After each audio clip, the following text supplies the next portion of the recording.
peso do que guardamos. Pode uma mulher cuja vida inteira foi construída sobre uma mentira algum dia merecer o amor do homem que essa mentira foi feita para destruir? Ela chegou à embaixada numa terça-feira de março, quando Buenos Aires mal começava a se livrar do último calor do verão. Carregava uma pasta de couro debaixo de um braço e uma expressão composta que não deixava transparecer nada. Ele a notou no instante em que ela atravessou o portão, não porque fosse bonita, embora fosse, mas porque atravessava uma sala como a maioria das pessoas atravessa uma rua vazia, como se ninguém estivesse olhando e ela não tivesse pressa de chegar a lugar nenhum. Ele era o adido cultural. Ela era a nova intérprete designada para seu escritório. E, em 3 dias, ele tinha certeza de que ela escondia alguma coisa. Ele havia se treinado para ler silêncios. Era uma necessidade profissional. O tipo de habilidade que se acumula lentamente ao longo de anos sentado à mesa com homens que dizem uma coisa enquanto suas mãos dizem outra. Ele passará a maior parte de uma década em postos diplomáticos pela Europa e pela América do Sul, representando um governo que lhe pedirá para ser preciso, paciente e invisível. Ele era bom nas 3 coisas. No que nunca fora bom era em deixar uma pergunta de lado depois que ela criava raízes. Ela era uma pergunta que criou raízes imediatamente. O português dela era impecável. O alemão, fluente demais para ser casual, cuidadoso demais para ser nativo. Quando traduzia, escolhia as palavras como um cirurgião escolhe um instrumento, com precisão, deliberadamente, sem desperdício.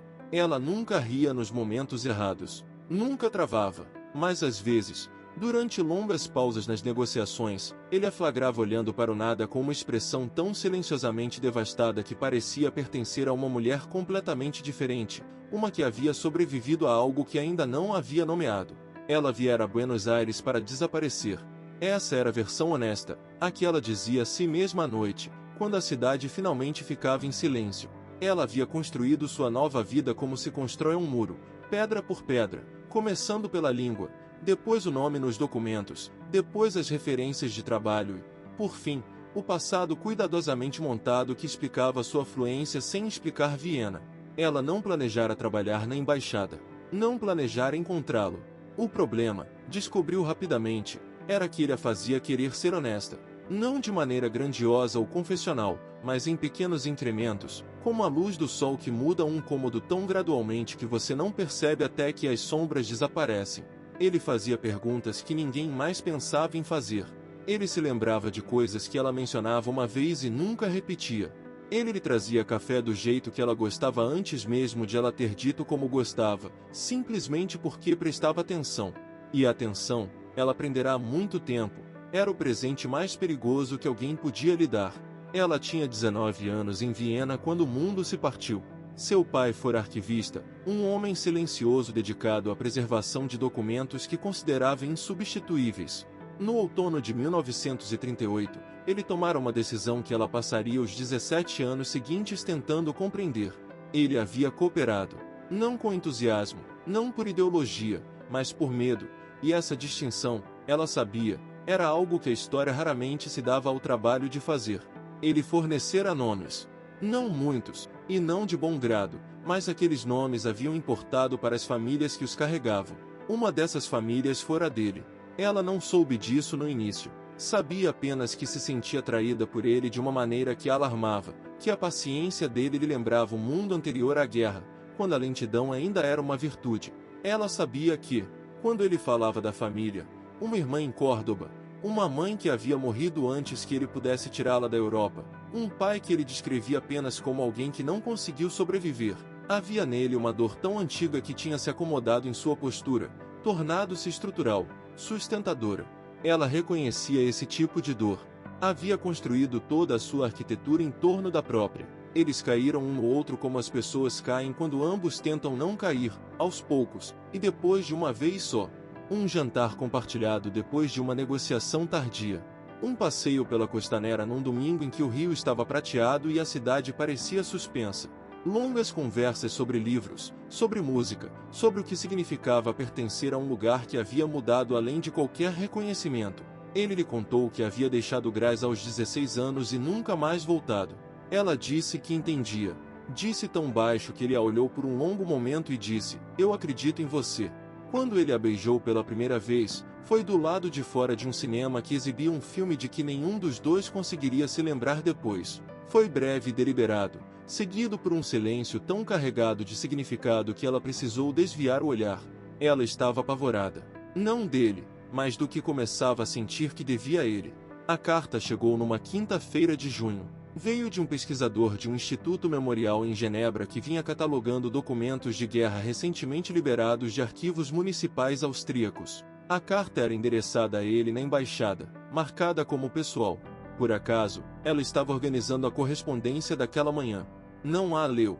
Reconheceu o timbre do instituto e entendeu, com uma certeza que a atravessou como água fria, exatamente que tipo de informação ela continha. Deixou-a sobre a mesa dele e foi até a janela. Ficou olhando a rua lá embaixo e pensou: este é o momento para o qual venho correndo desde que deixei Viena.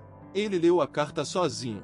Ela não viu o rosto dele até a tarde, quando ele veio procurá-la na sala de documentos. Ele estava muito imóvel, daquele jeito que as pessoas ficam quando estão tentando conter algo grande. Ele disse que o instituto havia lhe enviado o nome do pai dele. O pai dele não tinha sido preso em 1938, como a mãe sempre lhes dissera. Ele havia sido denunciado, anonimamente, mas havia registros parciais, de um nome associado ao arquivo que havia fornecido a informação. Um nome que ela havia carregado até atravessar o Atlântico e o abandonar como um casaco no verão. Ele disse o nome em voz alta sem saber o que aquilo significava para ela. Ela disse: eu conheço esse nome. As horas que se seguiram foram as piores da vida dela, e sua vida não havia carecido de candidatas. Ela contou tudo. Não com calma, não de forma limpa, mas da maneira fragmentada com que a verdade vem quando é guardada por tempo demais, em pedaços, com lacunas, com a vergonha emergindo em lugares que ela não esperava.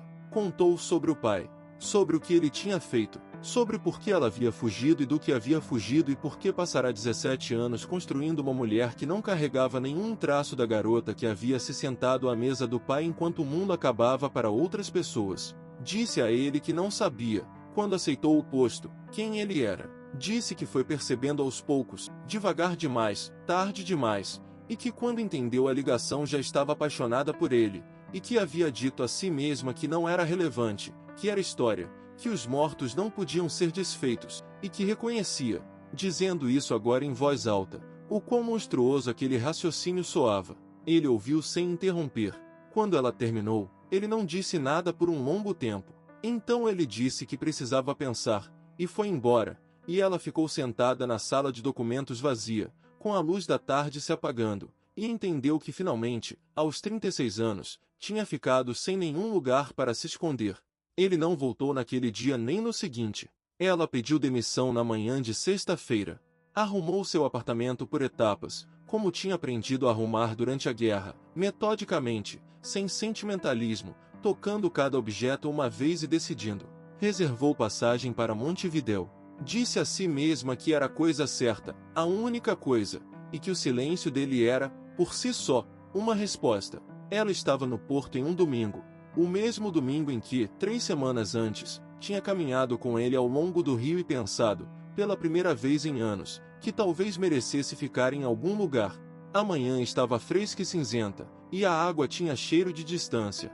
Ela tinha sua única boa mala, seus documentos e aquela sensação específica de vazio que vem de decidir parar de sentir.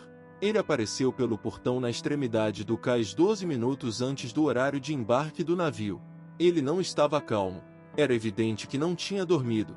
Parecia um homem que tinha passado 3 dias em um quarto com algo que não conseguia resolver e que, finalmente, depois de esgotar todas as outras opções, tinha decidido vir dizer isso em voz alta. Disse que não estava ali para perdoá-la, que o perdão não era algo que acontecia em uma manhã em um porto. Disse que estava ali porque tinha passado 3 dias tentando construir uma versão do futuro que não a incluísse e tinha descoberto que toda versão que construía estava faltando algo essencial, e que o que faltava tinha o rosto dela. Disse que a morte do pai dele não era culpa dela. Disse que a escolha do pai dela não era a escolha dela. Disse que ela tinha fugido disso por 17 anos e que fugir, embora compreensível, não era o mesmo que cumplicidade, e que ele tinha precisado de 3 dias para entender a diferença, e que lamentava ter levado 3 dias, e que estava pedindo a ela, sem nenhuma da compostura que deveria defini-lo profissionalmente, que por favor não embarcasse naquele navio. Ela ficou de pé, com a mala aos pés, e olhou para ele por um longo momento. Pensou no pai. Pensou no arquivo. Pensou em todos os nomes que tinha usado e no nome com que tinha nascido e naquele que talvez, um dia, escolheria levar adiante. Disse: eu não sei como não fugir. Tenho feito isso por tanto tempo que não tenho certeza se ainda me lembro de como é ficar. Ele disse: eu sei. A gente vai descobrir. Eles não se casaram por mais 2 anos. Levou tempo, para que as conclusões do instituto fossem devidamente registradas, para que a dor fosse falada em vez de carregada, para que ela lhe desse o relato completo não apenas uma vez, mas em partes ao longo de muitas noites, acrescentando detalhes à medida que a confiança permitia. Não foi fácil para ele. Houve semanas em que o peso do que ela tinha contado voltava a se instalar entre eles e ambos precisavam escolher, mais uma vez, permanecer presentes em vez de recuar. Ela se matriculou em um programa de pós-graduação em arquivologia. Não era penitência, ela fez questão de nomear como outra coisa, um compromisso, uma forma de trabalhar com registros em vez de se esconder deles. Ele aceitou um posto permanente em Buenos Aires, o que surpreendeu seus colegas, que esperavam que ele voltasse para a Europa. Ele próprio também se surpreendeu. Mas a cidade tinha se tornado outra coisa agora. Tinha se tornado o lugar onde ela estava. Na manhã em que se casaram, em uma cerimônia civil com a presença da irmã dele, vinda de Córdoba, e de 2 colegas que tinham se tornado amigos de verdade, ela lhe entregou um pequeno envelope. Dentro havia um documento que ela tinha recuperado do Instituto de Genebra, um pedido de transferência que seu pai havia feito em outubro de 1938, na semana após as denúncias, solicitando sua designação para um distrito rural longe da cidade. O pedido tinha sido negado, mas o registro existia, um homem tentando, tarde demais e de forma insuficiente, desfazer o que tinha feito. Não era redenção. Ela tinha deixado isso claro quando explicou. Mas era verdade, e ela decidiu que o que era verdadeiro valia a pena, mesmo quando era parcial. Ele segurou o documento por um longo tempo, depois o dobrou com cuidado e o colocou no bolso do paletó e pegou a mão dela.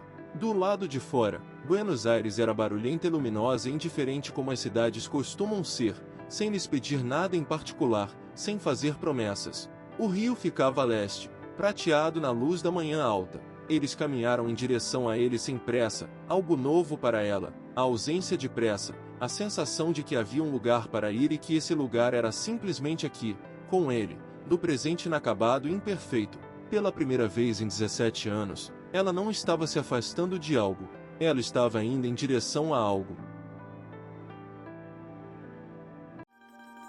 Você gostou da história de hoje? Fica comigo só mais um instante. Conta pra gente nos comentários, de que cidade você está assistindo. Essa mensagem te tocou? E se tiver ideias para novas histórias, compartilhe, a sua sugestão pode virar o próximo vídeo. Deixe um like se esta mensagem teve algum significado para você. Inscreva-se no canal para não perder os próximos vídeos. Se você acha que alguém pode gostar desta mensagem, pode compartilhar. E se quiser apoiar o canal, dê uma olhada nos links da descrição. Alguns são links de afiliados, então você ajuda sem custo extra. Muito obrigado pela sua companhia. Até o próximo vídeo.